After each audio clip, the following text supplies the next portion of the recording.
All right. So yeah, thank you everyone for coming to our second seminar of this semester, the This Is Your Life, in which we have different academics and students and staff from the school just share their life and intellectual journeys with us. Today we have Adam Osth, fellow former American, so hurrah, who has been lured to the greatness of Australia. Before I turn this over him, I wanted to first acknowledge the Wurundjeri people of the Kulin Nation, who own are the traditional custodians of the land where University of Melbourne is, and I am, and Adam, I don't know if you are as well. But I want to take this opportunity to pay respect to the Wurundjeri elders, past and present, and extend it to the Aboriginal and Torres Strait people from other communities who might be watching this and be with us today. So that said, let me pass it over to Adam, and he will tell us all about himself. So I'll let him do that. Adam. Sure, yeah. Thanks, Andy. All right, so just gonna share my screen. And... All right, thank you for having me with this. I found this talk actually really difficult to put together. Just from watching everybody else's presentations in the hub, I kind of had another sense of imposter syndrome, because I felt like a lot of people had really interesting backgrounds and a lot of accolades and things like that. And I don't think my story is as interesting, to be honest. So I did mine a little bit differently. I did mine as a little more like a memoir than an autobiography, because there's really not much interesting to share about my childhood. Played a lot of video games. I didn't do that well in school. So I'm really just going to kind of stick and focus on kind of really more on my academic development and how I got into computational modeling and so forth. I'm going to start by reading. The last week when I was putting this together, I found a couple tweets that really resonated with the journey that I had during my own PhD. Here's one from somebody I follow on Twitter, Corinne Carr. My advice for new grad students: stop comparing yourself to your classmates as soon as you can. Measure your current self against your past self. Soon you'll have your own advisor, your own project, and your own plan for your career. Everybody has to walk their own path. I have probably never seen advice this good before. It really, really rings true. It's something I feel like I have to keep relearning. It's really easy in academia where there's, you go to conferences and you see a lot of accomplishments other people make and things like that, that it's really easy to start comparing yourself to others. And, I think that this is very good advice. Here's another thing that I kind of had to learn during the course of my own PhD about being intellectually honest to yourself. It was, there will be many things you don't understand, some old, some new, some simple, some complex. Some people will seem to have no problems with the things you find confusing. You will often feel stupid. You will have an advisor professor that you feel the need to impress. It will be difficult to admit or imply to other people that you don't understand some of the things you should have understood a long time ago. Under these pressures, one may end up even pretending to understand. Even worse, one may end up pretending this to oneself instead of admitting confusion, subconsciously equating it with stupidity. I suggest that you do away with this last tendency and be honest to yourself about what you understand. I think that this is also a really great piece of advice. Particularly because, I'll admit, I found cognitive modeling to be very, very challenging when I got interested in it. And so this is something I'll be kind of coming back to a little bit. So I'm actually going to kind of just start with my college years. When I was in high school, I wasn't a great student. I didn't find a lot of things that really, that I excelled at or that I was especially interested in. There were a bunch of things I was kind of sort of interested in and sort of good at. Like I was okay at writing. I wouldn't say I was an excellent writer. I enjoyed it. I was, I liked physics and some of the sciences, but again, didn't really excel at it. I liked math sometimes, didn't really excel at it. And yeah, I didn't, nothing really kind of really stuck out to me. I was always really interested in psychology, but didn't have an opportunity to actually take psychology courses when I was in high school. But one of the things that when I arrived at university and I took psychology courses, even intro to psychology, I really, really liked it. I felt like it brought together a lot of these disparate things. I felt like even, in terms of creativity and art, I was interested in writing music and drawing and things like that, but again, also didn't really excel at it. What I liked about psychology was it had the scientific elements, it had the mathematical elements, but it also felt like it had these kind of creative elements as well. It felt like, not to say that there aren't creative elements in other sciences, but it felt so much to me like in a lot of other sciences, a lot of the work had already kind of been done.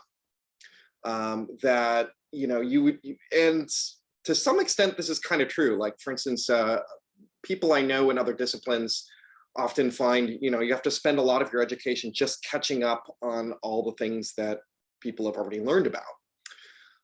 And it takes a long time before you can kind of make your own contribution to things. Psychology felt like the kind of thing where there was a lot of interesting roads ahead. There was a lot of work yet to be done. There were, even just in the way you get presented with the problems in intro to psychology, I thought it was interesting the way there were just so many different perspectives, and it felt like some of the questions really hadn't been answered yet. And I thought it just gave a lot of food for thought. And I always consider myself to be a bit of a deep thinker. And that was something that really resonated with me. I know it's a little unusual in some respects to have a mathematical psychologist who was a psychology major. A lot of other people in the math psych community seem to come from math or physics or computer science. But, I'll admit I really, really enjoyed the psychology major. I committed to it pretty much straight away and really, really enjoyed it.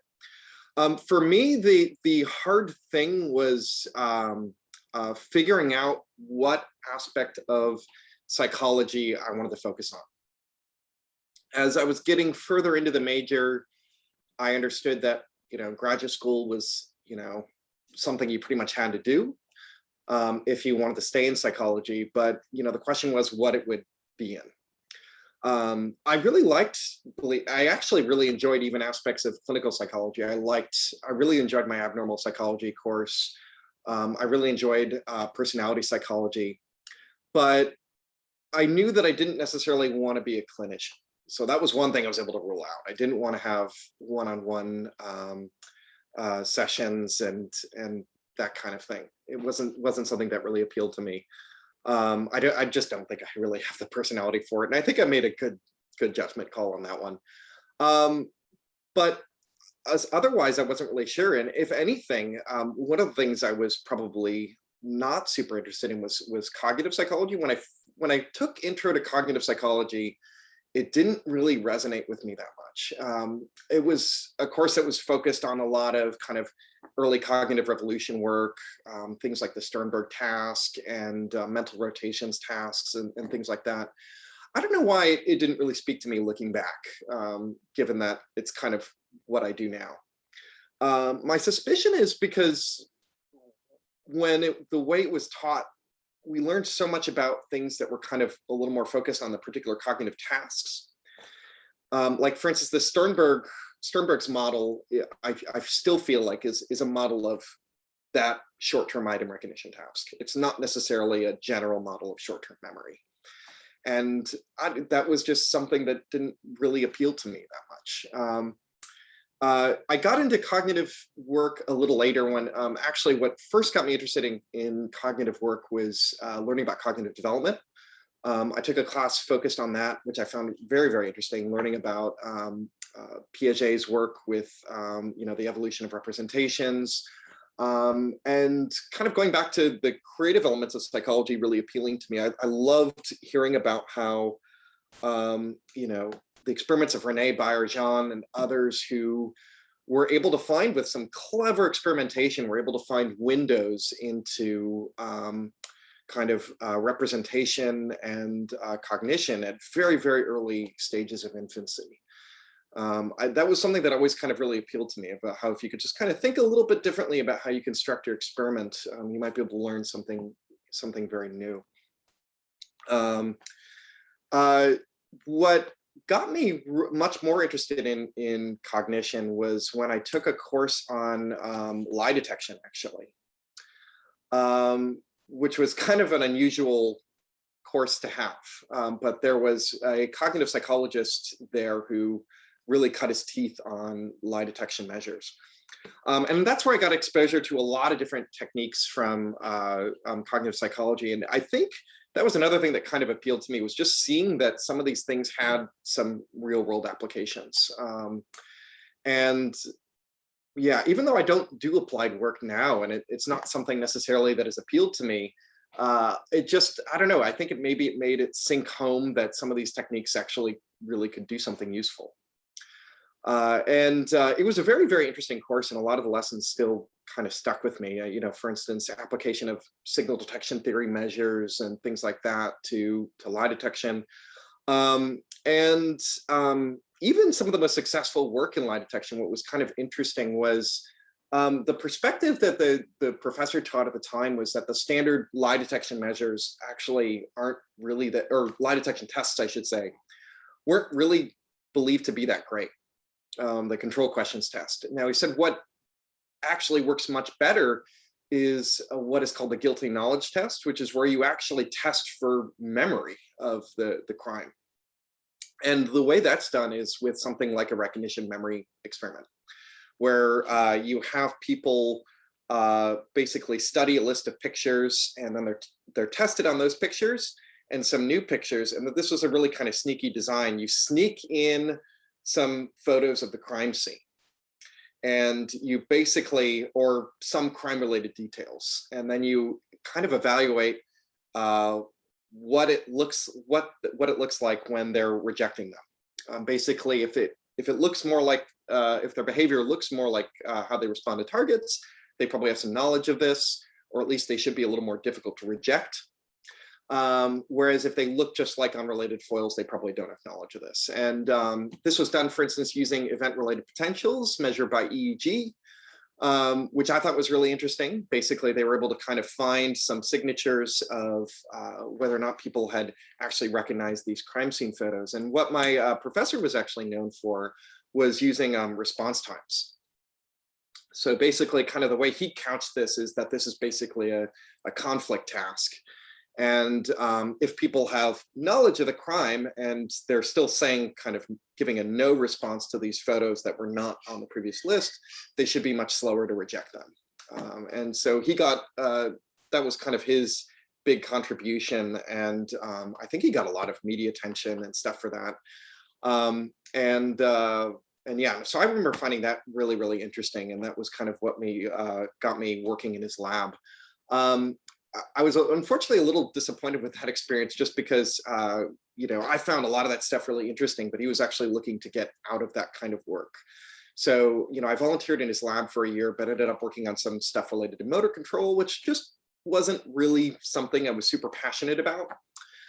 But yeah, as I closed, not sure why this isn't moving forward. Oh, okay, hold on.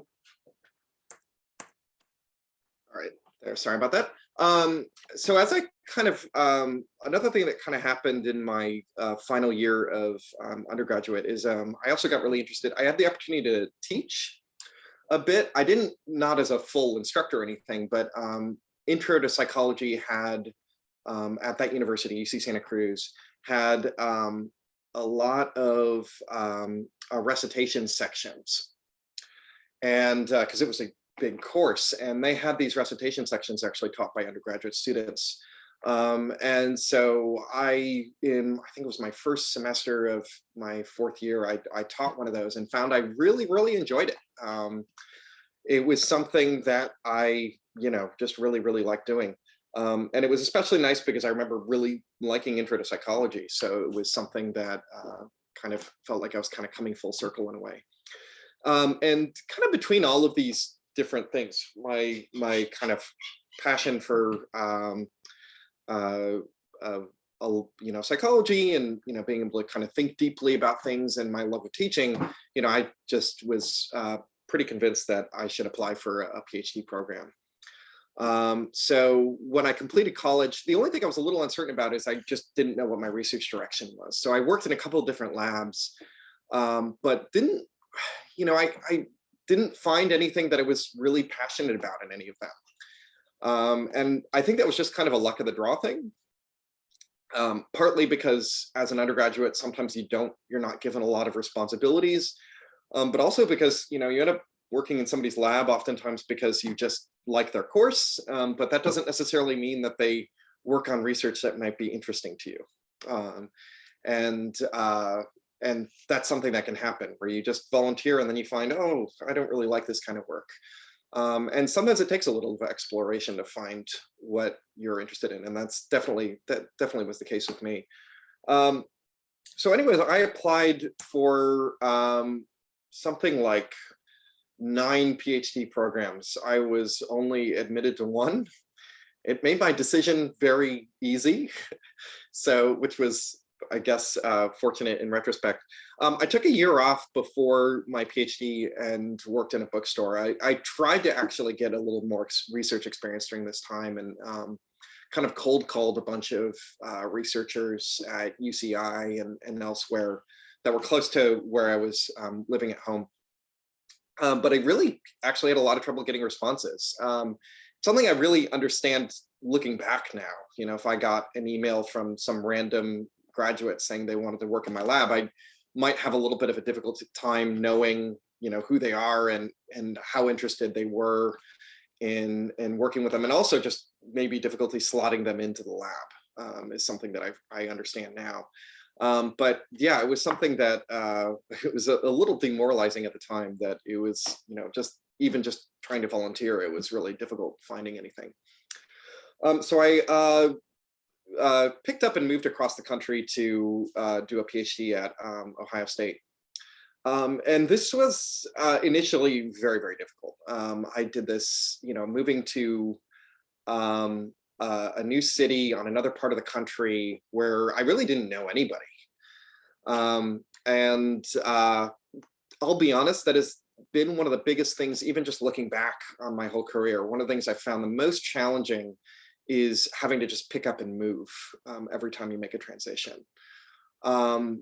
It's hard. I tend to like being a little more familiar with my surroundings. I'm part of the reason why a lot of people know that I'm a cat person. Part of the reason why I think I might like cats is I can kind of relate to them in some ways, and one aspect that I feel like I can relate is the fear of new places. I like to be a little more comfortable with my surroundings, scout it out, know who people are, know what's around me.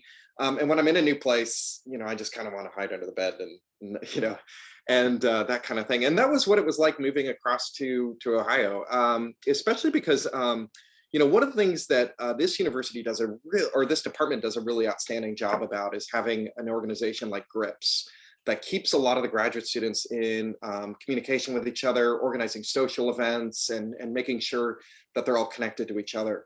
Ohio State really didn't have that at all. They organized kind of one meet and greet at the beginning, and that was kind of it. So for the most part, there were just kind of cliques among the different areas. So like, the clinical people kind of hung out together, the social psych people hung out together. And this shouldn't in principle be a problem as a cognitive person, but the problem was we were actually a really small area, and a lot of the other people in the cognitive area weren't terribly social. Like they weren't really interested in going out and hanging out or anything like that. So I was just kind of on my own. And I found that to be a very difficult experience, and a very difficult year personally, is having to get the ball rolling and meet people on my own. But another thing that was really difficult also was Ohio State was a very computational modeling heavy department. I didn't even really know what a computational model was when I moved there. It wasn't something I got any exposure to in my undergraduate experience. Like we didn't learn about things like the diffusion model or memory models or Bayesian models or anything in my undergraduate years. So that was something that was a really, really confronting experience for me. Like for instance, Ohio State had these, the cognitive area had these brown bag talks where everybody went. So all the faculty members, all the graduate students, and everybody was pretty switched on, asking a lot of questions and stuff like that. And I found it what was a very confronting experience was going to these presentations by people like Roger Ratcliffe and Alex Petrov and Jim Todd, going into these, heavy modeling talks and just not understanding anything about what was going on. And that was really, really tough. Just looking around the room and just being like, what is going on here? It was kind of my first experience with that. In a lot of ways, the psychology major I found, a little not that challenging. And so certainly not at that level of not understanding a word of what was said. And that gave me a big sense of imposter syndrome. So yeah, I found that very, very difficult, and it was a bit of an adjustment. When I started my PhD work, it was initially it was actually developmental work. My primary supervisor was Vladimir Slutsky, and my co-supervisor was Simon Dennis. Some of you might not know that Simon was actually at Ohio State during this time. I mean, I guess you might have know if you had seen his talk. And the project was about kind of combining their different interests. So Vladimir was very interested in categorization and the limitations of children's categorization, and kind of connecting this to some interesting findings showing that under certain cases, children actually exhibited less false memory errors than adults did. And he attributed this to changes in categorization. Simon at the same time was kind of working on something related to that, showing that, a lot of what we think of as false memory errors may be due to explicit categorization. So I had a project kind of related to this of where we would basically do something that was kind of a little bit like a false memory experiment, a category length design, but with children and adults. I found this was my first experience doing developmental research, and also I found this really, really challenging and demoralizing because one of the things, the way Vladimir ran developmental experiments is we had to physically go out to schools and run the children ourselves on our tasks. So you would sometimes have to spend probably about half a day going to these schools, talking to the teachers, pulling these kids out of class and running them through the experiment, asking them all the questions, saying, oh, do you recognize this thing? Do you recognize this thing? And there's a reason why this was really, really difficult and demoralizing, which is that children like to just break your experiment. This was they didn't physically break my laptop. This is more of I guess a cartoon version of what was basically happening. But yeah, it was difficult to, go through all this labor to collect the data and come out, and you're patiently sitting with this child and you're reading them all the questions for the experiment. And then when it gets to the test phase of the experiment, the children often, many children, at least a third of them, would just give the same response to every item, or they just say, yeah, I remember that. Oh, like, what about this one? Oh, I remember that too. Well, what about this one? Oh yeah, I definitely remember that. And it's just like, oh dear, and so I found that really, really difficult. And it was hard I remember we spent virtually the entire year kind of coming up with different designs of this task, trying to find something that we could at least get a little more engagement with the children, but wasn't so easy that the adults had a really easy time with it. Another thing that was, I guess, a little bit difficult at the time was, I was getting training in computational modeling at this time as well. And I still remember when Simon set me up with the first kind of readings as a graduate student. He gave me the REM model paper by Schifrin and Stivers. And I remember just not understanding a thing about it. It was REM is a bit of a complicated model, and I'll be honest, I've been working with it for a long time, and there's still things about it I don't quite understand. But yeah, it was really, really difficult to understand and get my head around it. But things started to kind of change a little bit in my second year. I took a class with Roger Ratcliffe on memory models and the foundations of it. And I think this was something that helped me out a great deal. One of my perspectives on what an academic article is that it's not really a self-contained document. A book might be, but an article most definitely is not. Instead, an article is really a contribution to an ongoing conversation. And part of the reason why I think, new students have a lot of difficulty with readings and stuff like that is because it's like jumping in the middle of a conversation and trying to figure out what's going on. It's really, really difficult to do. And reading the REM model paper was like that for me as a first reading, because there's a ton of assumptions in the model. Very few of them are given explicit justification. And part of the reason why is because it's written for people who have been doing this for 20 years. And we're already familiar with this history and where all these assumptions come from. Like, those weren't given explicit justification. But I remember things turned around for me a little bit, kind of going through some of these foundations, because in a particular reading about a model like Minerva 2, which was not only a model that was a little simpler and easier to understand, but it provided explicit justification of so many assumptions in it. And I was like, okay, I'm starting to get this. But another thing that I really kind of clicked for me was I really started to kind of understand and develop a passion for cognitive modeling through this as well. One of the things I loved about reading the Minerva 2 paper was it's a model that's in a lot of ways quite similar to the generalized context model of Nosovsky.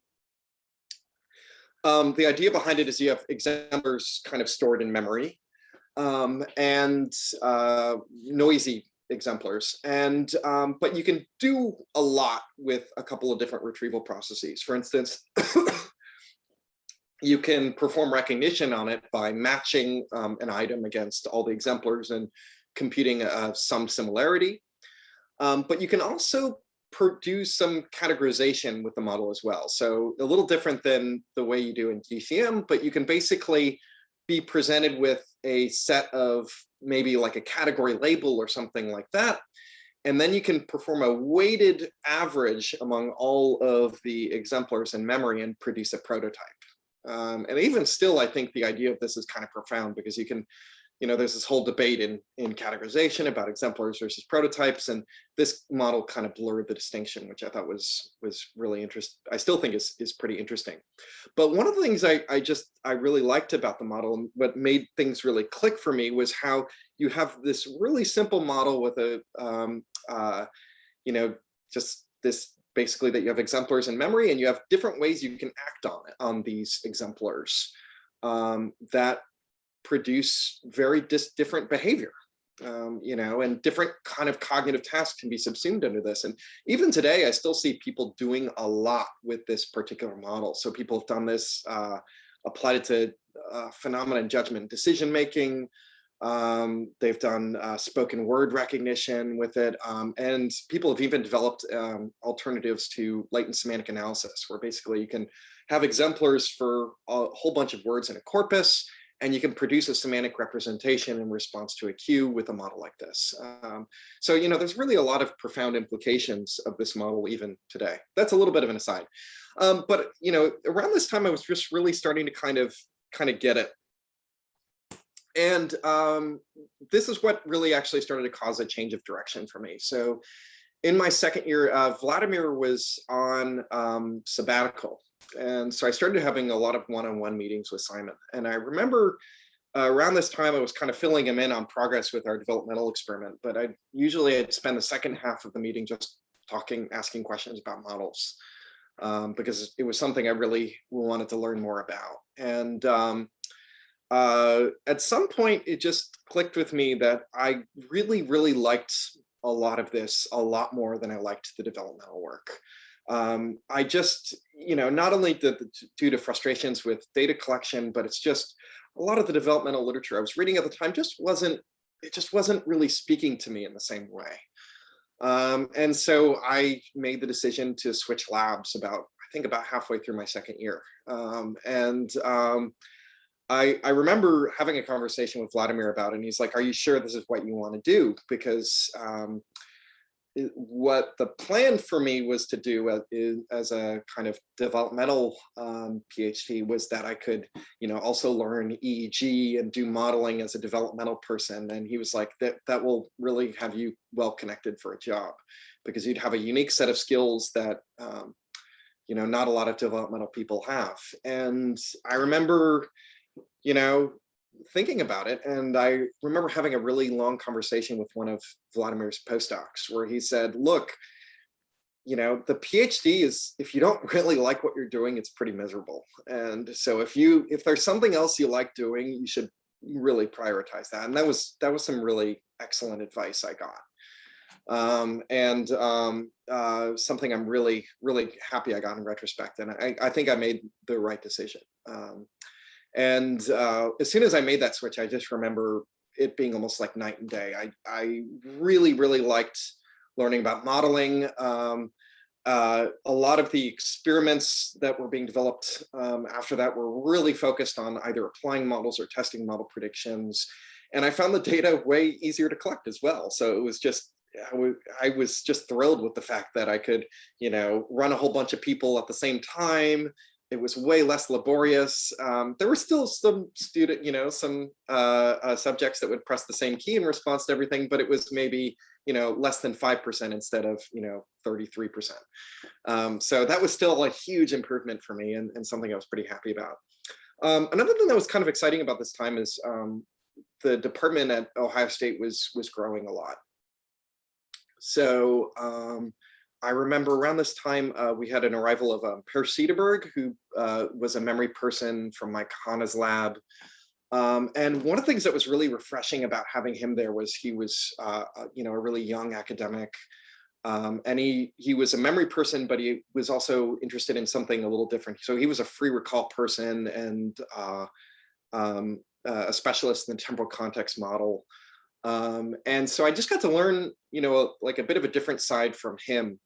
About memory. It was also just refreshing having a young academic in the department, because Ohio State had a lot of more senior academics that were extremely knowledgeable, and it was a little intimidating seeing a lot of them. Like even when I first arrived, one of the most junior people was Alex Petrov, who technically was new, but he had done postdocs for something like 12 years. And anybody that knows Alex, like, he did not seem like a junior academic at the time.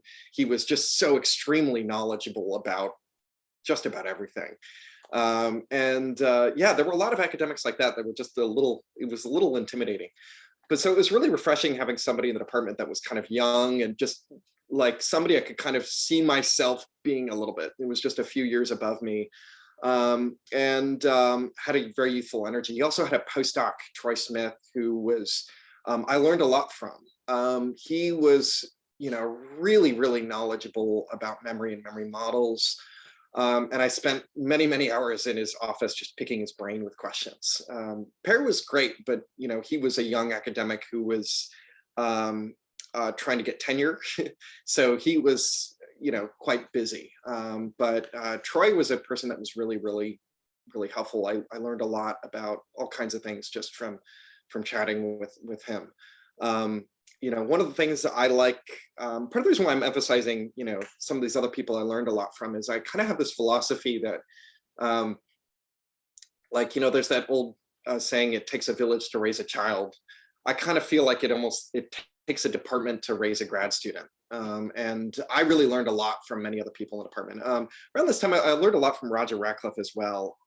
But yeah, going to conferences was also a great experience around this time.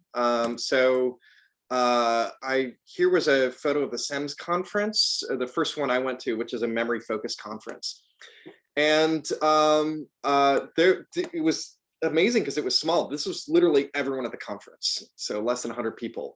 But it was a real who's who of memory and whatnot. I'm probably going to miss some names here, but let's see. Here, I think this was John Dunn. There was Michael Lee, Jeremy Manning, Lily Sahakian, Amy Chris, Karen Rotello, Gordon Brown. I think that's Anna Shapiro, Brad Weibel, there's Per, I think that's Sam Gershman, Ben Murdoch, there's Rich Schifrin. Who else am I missing? There's Howard Eichenbaum, Lynn Hasher, Mike Humphreys, Jeff Starnes, just a lot of, and there's me over in the corner. There's Hyung Wook, for those of you that know him, and Vishnu. Oh, there's John Wickstead. I mean, there were so many important people there. And it felt like, for me, it felt like a music festival where like everybody was a performer and a fan. And it was just really, really energizing. The discussions after each presentation were just electric, having so many smart people in the room. And even though I didn't really have research that I was presenting on some of that developmental work at the time, I wasn't super passionate about it. It made me really want to be a better researcher and get better at this. And yeah. The end of my PhD was, I worked on a model with Simon, and but in some ways, even though I was very passionate about what I was doing, it was pretty demoralizing at the same time. I had a lot of difficulty getting published. So my first, 3 papers were all rejected pretty aggressively, if I might add. And 2 of those I was never able to eventually get published. And I remember, even getting to the, it wasn't until my 6th year that I started getting publications accepted. And that was really difficult. I mean, it was really easy to look around and see all these fantastic publications that other people were getting, and and having a difficult time with that. That goes back to what I was saying about, imposter syndrome and comparing yourself to others. You really have to kind of think about your own journey. And that was, but it was at the same time difficult to do, as I kind of saw the end of the PhD on the horizon, and understanding that I need to get publications in order to get a postdoc or to eventually get an academic position. But around this time, it was difficult because I was, really, really wanted an academic position, but wasn't sure if that would be in the cards given my publication record. But anyways, I at least started getting the ball rolling a little bit in my 6th year. I think things by that point were just clicking a little bit. Not only was I becoming a better researcher and a better modeler, but I think my writing was coming together a bit more as well. Around this time, I finished up my thesis with Simon on a new model of memory. We sent that to Psych Review. And I remember sweating even just when I was hitting the submit button, because Psych Review was my favorite journal, and just so many important papers that were very important to me were published there. And it was a little confronting. It was like taking a demo tape and sending it off to Capitol Records or something like that. It was just like, I don't know if I should be doing this. And and I was very, very like bewildered and surprised, and that we got a very glowing set of reviews. I remember, even though it was kind of minor revisions, I took a month or more putting together some of these things, because I was just, I felt so stressed about it. I felt almost like I didn't deserve it. And that was a really, really difficult thing, especially because I had so much difficulty just not long before that. But yeah, that was a really, really important milestone, was getting that published for me. And it was something that, at least kind of having a publication in a journal like that, was something that kind of convinced me that, like, okay, maybe this can happen a little bit. Jumping ahead, so after finishing my PhD, I picked up and moved to Newcastle to work on a postdoc with Andrew Heathcote and Simon. So Simon had moved to Newcastle and said, hey, want to be my postdoc? And I was like, sure. And so what we were going to do is integrate this new memory model we had developed with accumulator models. So even though it was kind of going to be work with Simon, I was going to get experience working with Andrew and further developing also some of my Bayesian modeling skills. which seemed really exciting. And we had a really good, one of the things I loved about Newcastle, there was a really good group there. Here was a photo of a lot of us. Simon wasn't there that day, I think, so here was Don Van Ravenschweig. This is Nathan Evans, who's becoming a little bit infamous at the moment. There's Scott Brown, Pete Cassie, Tizia Benders, Andrew Heathcote, Alex Provost, and Ami Adels, and Emily Freeman. But yeah, there was a really good group there where a lot of us, even though there were kind of multiple faculty members in this group, we all met as one lab group. People shared a lot of PhD students. We had really, really invigorating journal club discussions. And one of the things that was, Ohio State had a lot of really amazing people, but people felt like they a little more siloed there. Like there wasn't a lot of getting people together, working together, having discussions together. And that was one of the things that was really exciting about arriving in Newcastle. And having so many people work on topics that were related to what I was improving on was also really, really nice. As I was learning about, diffusion models and accumulator models, there were tons of people around that were kind of really waist deep in that stuff. So that was really nice. It still was in some ways a difficult time for me as well. Like, unfortunately, not long after I arrived, a bunch of people started leaving, including Andrew left for University of Tasmania. Tizia and Don left about a year or so into it. So all of a sudden, things quieted down a lot, like some of the more, yeah, and in some ways, a lot of the people that remained, people like, Simon was head of school at the time, so he was very busy. Scott is fantastic, but he didn't really come in that frequently, and neither did a lot of other people, actually. It was, a lot of people had long commutes and things like that. So there were some days where I felt like particularly Fridays, I was usually the only person there in the entire building, which was a little bit lonesome. It was also lonesome otherwise, going back to what I mentioned about transitions, this was another thing where I moved out by myself. I didn't really know anybody in Newcastle. And so because there weren't always a lot of people in the department, and I'd go home and sometimes didn't have any plans with other people because I didn't really know anybody. It was, it felt a little bit like solitary confinement sometimes. And that was really, really difficult. Yeah, so, but at some point while I was here, I think Simon forwarded me a job advert for the University of Melbourne. And I applied for it, not necessarily because I thought I would get it. I was just like, oh, might as well, but mostly just because the confluence of these circumstances just made me feel like a departure might be a good thing.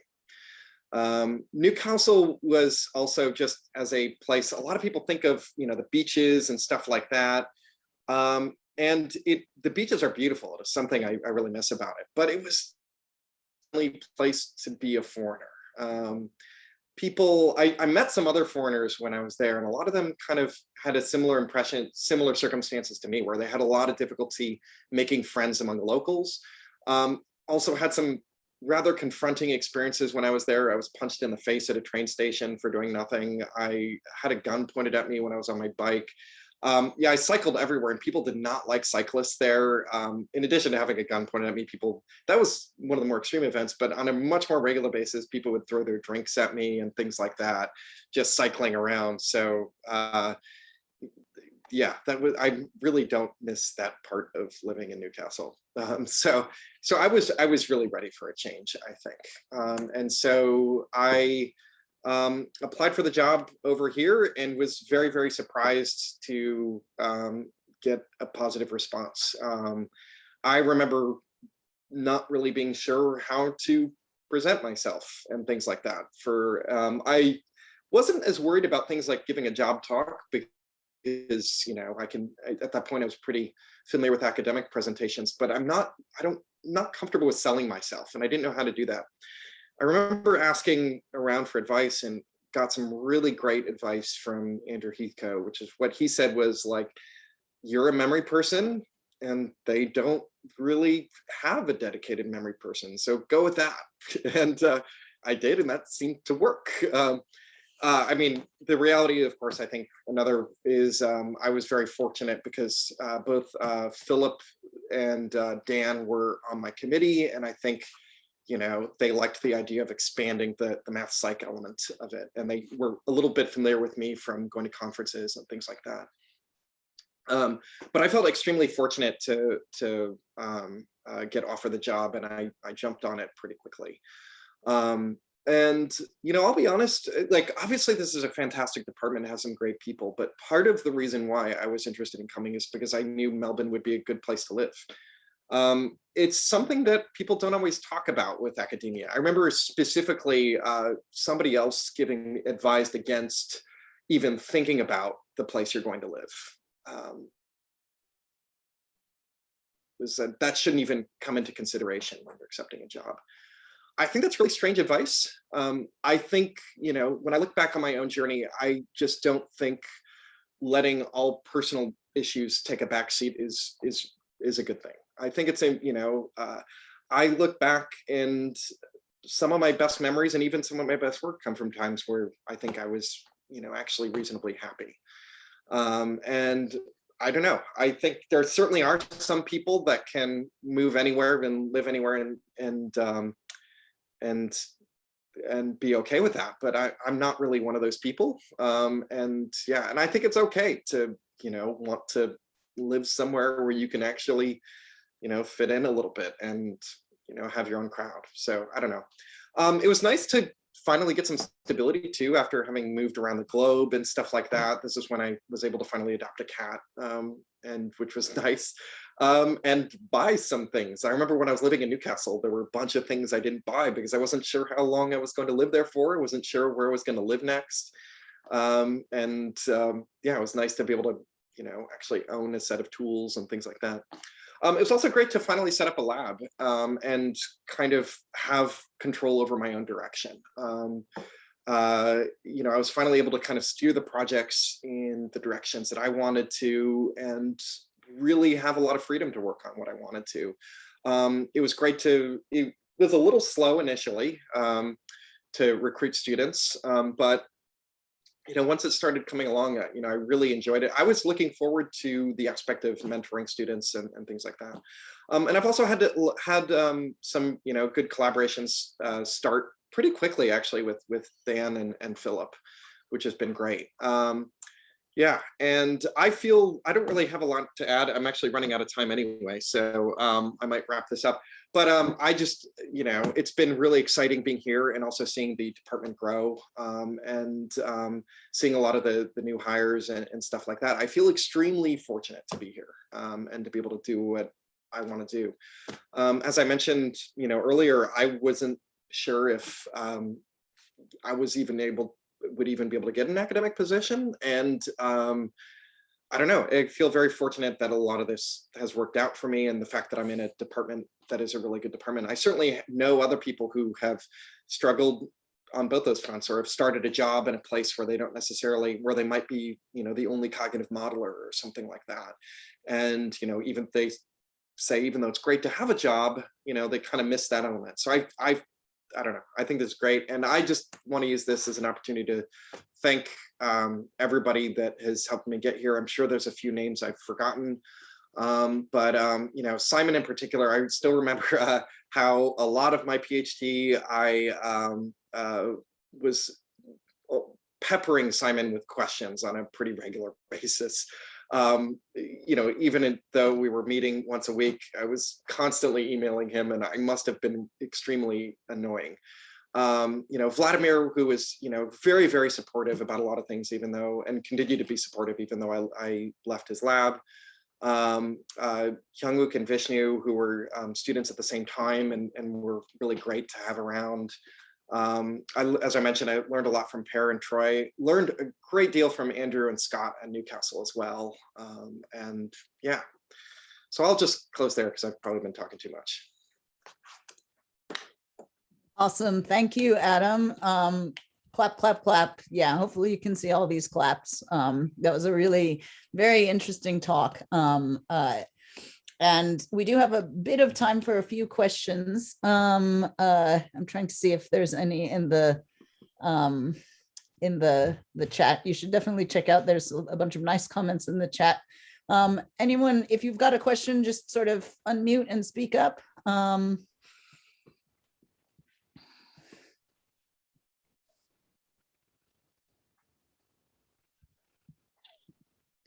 I know it's weird asking questions over here, but so I don't really have a question, but perhaps a comment to make. So it was, I mean, that was really interesting for me as a mentor to listen to, and I think I found it a little bit confronting in that I think there was a lot of times when I perhaps didn't quite realize what you were going through. And so perhaps another message to any grad students and so forth is, just feel free to tell your supervisors what's going on, right? Because we most of us are pretty happy to help where we can, and so yeah, I mean, hopefully I was helpful at occasions, but yeah, I perhaps didn't realize quite the depth of some of the difficulties you were going through. I don't know. It's, yeah. So I have a question kind of, I suppose, related to that in terms of, I think academia requires a lot of moving from place to place. And I think your advice about thinking about where you live is really good. And that's what I always, tell people too, because you're a whole person in where you live. Do you have other advice that you might give to your younger self about basically how to make these moving transitions better, or, or how to, like, you wish you'd approached any of them? That's a really good question. I really wish I knew, because I got some, some of the advice I got, I felt like just didn't always work for me that well. Like, for instance, one thing people always recommend is like, join a club.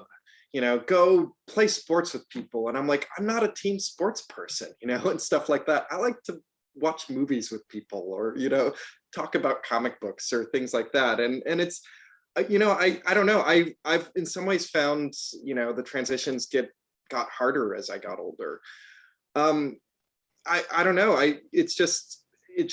For me, it just took time. It took time to get the ball rolling and to get to know people and stuff like that. So that's, I wish I had better advice. I think that's good though. I mean, because one thing that I feel like in academia we often forget is it's not one size fits all, and our very diversity of thought is one of the things we want. But that also means there's diversities of ways that we adapt, and yeah. I think one of the things that makes a big difference is whether you actually have your own family unit. So, if you're kind of going around and you're by yourself, then it's so much more difficult than if you're actually taking a family unit with you. Yeah. No, I think that's something that doesn't get talked about enough. Like, I totally understand that moving with a family has its own set of challenges, and I don't want to undercut that, but there are some things where being alone is really difficult. Like, I was able to get by with most things, but sometimes if something really big happened, like when I first moved here, even, like there was a death in the family, and it was really, really hard just being on my own, away from family and friends and stuff. And yeah, it's hard. It's one thing where I kind of, those transitions are the thing that I've just liked the least. If I had the option to stay where I was, I would have probably taken it. I mean, I'm glad I grew a lot as a person through it, but yeah, it was hard. Yeah. Can I ask a question? First of all, thanks for the great talk, and I really love to actually find out new things about people that you've known for a while now. Sure. When you first moved to Australia, did you experience some culture shock in any way? Oh yeah, there was definitely some culture shock. I think it was more so at Newcastle than at Melbourne. As I mentioned, like Newcastle was just, I don't know, it was just a funny place. Like I think I mentioned getting punched was an experience. It's not that there's not violence in, there's a lot of violence in America, but it's usually kind of more provoked. I feel like, I don't know. like when I've seen people get in fights at bars, it's usually because like somebody insults another person and then it, you know, kind of escalates from there. But it was just weird to get in broad daylight, just get punched at a train station. And then hearing other people, you know, some of the other students in lab were like, it was really quite common over there. People are just like, oh yeah, you know, you bump into someone late at night and you just get punched. It was like, what? Just, so that was that was a little bit weird. So yeah. Wow.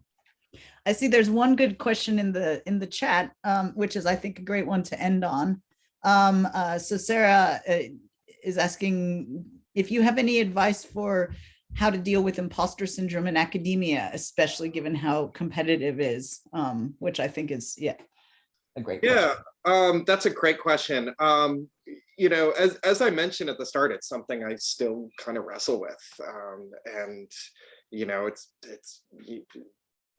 a lot of us have, I still have friends and colleagues that are winning all the awards and going off to, you know, going up into the stratosphere. And yeah, and it's hard not to be like, oh, but I mean, really, I think the best thing you can do is to stay focused on what you're interested and passionate about. And if you really like the research you're doing and you like the teaching you're doing, you know, stay focused on that, because that's, you know, you're winning if you're able to kind of do that. And if you're able to kind of really enjoy the work you're doing. And it can be a little painful when you see other people get accolades, but ultimately, I think even the people that are getting the accolades are people that stay focused on what they like doing and focus on that. They're not necessarily going out and trying to grab all the attention. So, I mean, sometimes they are, but not always. Yeah. Thank you. That's really good advice. And I guess I'd also add, just from my experience, it's very easy to notice all the accolades other people are getting and not all the accolades they're not getting. Like, it's very, you know, you always compare your worst to other people's best. And I think that's something all of us do. So yeah. Anyways, this was one of your best, Adam. This was really a very interesting talk. So thank you, everyone, for coming. Next week is Simone Dedane.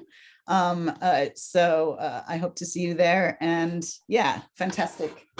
Thanks a lot. Thanks, everybody.